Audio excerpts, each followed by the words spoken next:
Výborné letné jedlo pôvodom z Afriky, to je šakšuka. Skvelé na raňajky, ale rovnako tak aj na obed či večeru. Určite vyskúšaj. Nakráj si cibuľu a rovnako tak aj farebné papriky. Tie však najprv opáľ úplne do čierna. Následne ich prelož do misky a zakry, nech sa sparia. Čiernu šupku potom úplne jednoducho zošúpeš a získaš tak oveľa sladšiu, plnšiu, jemne zaúdenú chuť papriky. Rozdiel v chuti je ohromný. Nahrej panvicu, pridaj olej a začni restovať cibuľu s paprikou.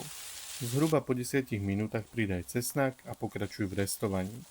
Teraz rímsku rascu, sladkú a štipľavú papriku a taktiež údenú. Ešte lyžičku pretlaku a minútku zarestuj.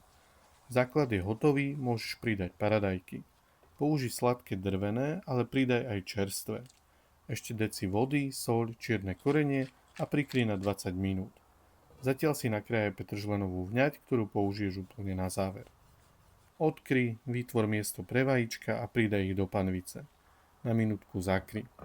Zatiaľ si otvor konzervu tuniaka Calvo Easy Flip, ktorú nájdeš v Lidli. Šakšuku odkryj, pridaj tuniaka, papriku, petržlenovú vňať a máš hotovo.